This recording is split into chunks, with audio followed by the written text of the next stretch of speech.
It's like the easiest thing you could do.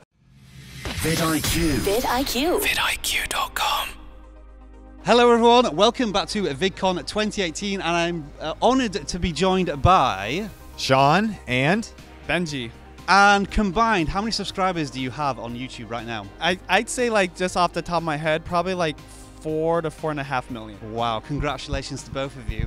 You are both considered YouTube gurus, YouTube experts. If you were to give a new YouTuber one piece of advice to improve their channel right now, today, what would that be?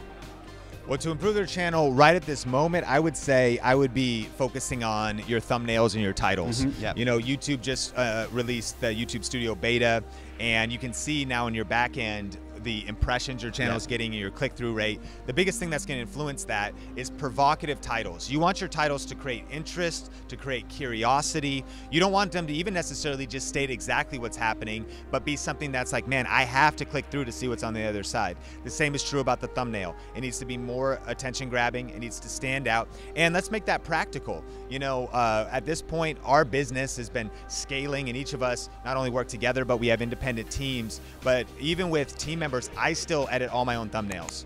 I'll spend 30 minutes, 60 minutes thinking, strategizing, writing down a couple different titles. I'll bounce them off other people. I'll post 2 thumbnails on Facebook and get people to vote on them to really put that extra energy. Because here's the thing, if you put all that energy into creating content, you shot the video, you planned it out, you're tired afterwards, you know, you forgot to record audio, so you had to reshoot the whole thing. All of that a lot of times gets you to that, almost to the finish line, and you're just like, all right, let me just get it out there as soon as possible and go to bed. Pushing it off a cliff. Yeah, let me just get it out there. But like right at that last minute, you don't want to cut corners there. You want to craft that title. You want to make sure that thumbnail is as good as possible and invest in, I would do this too. I might look up on Google how to write headlines for blogs.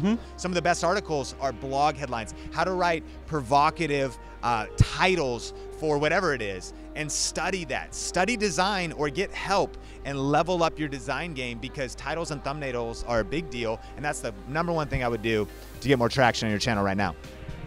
There's a lot of things you can do, right? vidIQ, great tool. The one thing I would say is audience retention, okay? If you know what you're passionate about, you know what you're talking about, and you're an expert at it, right? So these are people that understand what they want to put out to the world. When you put up that video, look at the analytics of audience retention. That's where people are dropping off on your video. There's a graph that shows you when people like basically exit off and watch another video or get off of YouTube. Whatever it is, where they dropped off, where the average person dropped off, take a look at all that stuff that people weren't interested in, and maybe remove that from your next video. It's like the easiest thing you could do. Again, this is something that's going to improve over time, but something you can start looking at and observing right now.